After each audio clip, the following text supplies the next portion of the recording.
Ikhwanul muslimin rahimakumullah. Bismillahirrahmanirrahim. Atas nama Allah kita mulai kembali pertemuan ini, sambungan dari penggunaan akal. Allah berikan komponen akal kepada manusia agar mempergunakannya untuk menggali informasi-informasi Allah, baik dari ayat-ayat yang tertulis, ayat-ayat qauliyah, maupun dari ayat-ayat yang terbentang di alam ini yang disebut dengan ayat kauniyah. Masyarul muslimin rahimakumullah. Coba kita gunakan akal sekarang. Kenapa Allah mengaitkan kehancuran umat-umat terdahulu dengan Al-Quran? Yang pertama disebutkan di dalam surat 54 secara runut, mulai dari ayat yang ke-9, surat Qamar, ayat 9 sampai 17, Allah menceritakan tentang kehancuran kaum Nuh. Karena mereka menolak ajaran Allah yang disampaikan oleh Nuh. Menolak kitab Allah yang disampaikan oleh Nuh. A'udzubillahi minasyaitonirrajim. Bismillahirrahmanirrahim. Kadzabat qablahum qaumun Nuh. Sebelum mereka, kaum Nuh juga telah menolak kitab Allah yang disampaikan oleh Nuh alaihi salam. Lalu Allah azab bangsa Nuh dengan air bah, banjir besar, tsunami, disertai topan, badai, hujan lebat, gempa bumi, sehingga mereka luluh lantak ditelan banjir besar. Lalu kata Allah, "Fakaifa kana azabi wa nuzur."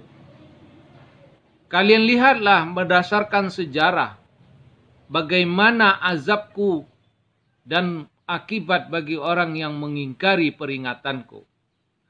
Lalu di ayat 17-nya Allah katakan, "Walaqad yassarnal Qur'ana lizikri. Fahal mim muddakir." Dan sungguh Al-Quran ini benar-benar telah kami mudahkan untuk pelajaran bagimu. Adakah di antara kamu yang mau mengambil pelajaran dari Quran? Kalau tidak mau mengambil pelajaran dari Al-Quran, tidak mau mematuhi Al-Quran, tidak mau membenarkan Al-Quran, maka siap-siaplah azab yang ditimpahkan kepada Nabi Nuh akan menimpa pula kepada bangsa ini. Ikhwanul muslimin rahimakumullah. Yang kedua adalah kehancuran kaum Hud, yaitu kaum Ad, karena mereka menolak kitab Allah yang disampaikan oleh Nabi Hud. Dijelaskan secara bersambung di surat 54, surat Al-Qamar ayat 18 sampai 22. Kadzabat kaumu Hud. Kaum Hud, kaum Ad, kadzabat Adun. Kaum Ad juga telah menolak ajaran Allah yang disampaikan oleh Nabi Hud alaihissalam. Maka Allah menghancurkan mereka dengan badai pasir. Fakaifa kana azabi wa nuzur. Kamu lihatlah, menurut sejarah, menurut penelitian sejarah, bagaimana dahsyatnya azabku bagi kaum yang mengingkari peringatanku. Lalu di ayat 22-nya Allah ulang kembali, "Walaqad yassarnal Qur'ana lizikri. Fahal mim muddakir." Sungguh Al-Quran ini telah kami mudahkan untuk pelajaran, agar ditaati pelajarannya, agar dipatuhi petunjuknya. Fahal mim muddakir. Lalu siapa yang mau berpedoman kepada kitab Al-Quran ini? Seandainya tidak ada yang mau berpedoman, maka Allah akan turunkan bencana badai sebagaimana yang diturunkan kepada kaum Ad, kaumnya Nabi Hud. Yang ketiga, hancurnya kaum soleh, yaitu kaum Samud, yang juga disebutkan kadzabat Samudu bin Nuzur.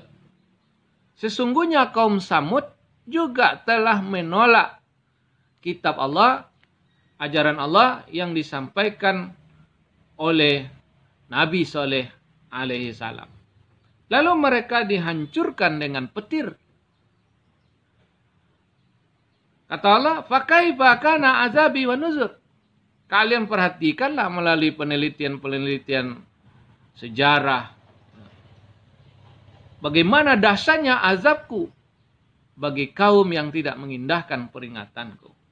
Lalu di ayat 32-nya Allah kaitkan dengan Al-Quran. Walaqad yassarnal Qur'ana lizikri fahal mim muddakir.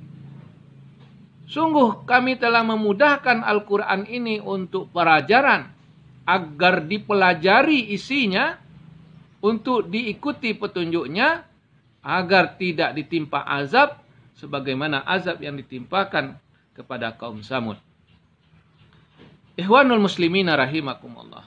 Yang keempat adalah kaum Lut, kaum Sodom, kaum homo, kaum lesbi, kaum gay. Dijelaskan di surat 54 ayat 33 sampai 40. Lalu kaum Lut ini dihancurkan dengan letusan gunung serta timbunan letusan gunung yang membakar hangus mereka semua. Lalu kata Allah, "Fazuku azabi wa nuzur." Maka rasakanlah azabku karena kalian tidak patuh kepada peringatanku. Di ayat 40-nya Allah ulang kembali, "Walaqad yassarnal Qur'ana lizikri fahal mim muddakir." Sungguh kami telah mudahkan Al-Quran ini sebagai pengajaran, peringatan, petunjuk yang harus dipatuhi, yang wajib dipatuhi. Maka adakah yang mau mengambil pelajaran darinya? Maka kalau tidak, tunggu sajalah. Ancaman Allah pasti akan menimpa kaum yang tidak mengindahkan kitab Allah. Masyiral muslimina rahimakumullah. Yang berikutnya, yang kelima adalah ditenggelamkannya Fir'aun bersama bala tentaranya. Yaitu di surat 54 ayat 41-42. Walaqad ahlakna asya'akum fahal min muddakir. Di ayat 51 dan 52-nya Allah telah membinasakan kaum-kaum yang serupa. Kaum-kaum yang mengingkari ajaran Allah, Allah telah hancurkan. Fahal min muddakir, adakah di antara kalian yang mau mengambil pelajaran? Masyiral muslimina rahimakumullah.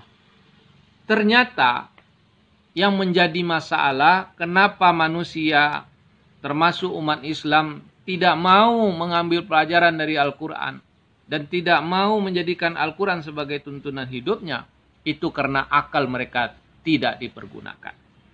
Di dalam surat ke-46 Al-Ahqaf ayat 26 Allah sebutkan, "Wa ja'alna lahum sam'a wa absara wa af'ida fama aghna anhum sam'uhum wala absaruhum wala af'idatuhum syai'."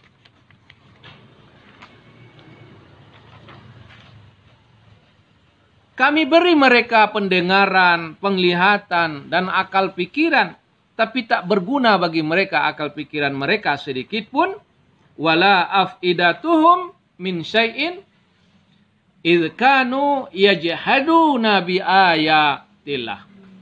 Tidak berguna komponen akal bagi mereka, sehingga mereka tidak bisa melihat kebenaran kitab Allah dan tidak mau tunduk mengikuti ajaran Allah, maka mereka akan dibinasakan sebagaimana kebinasaan umat-umat sebelum kita.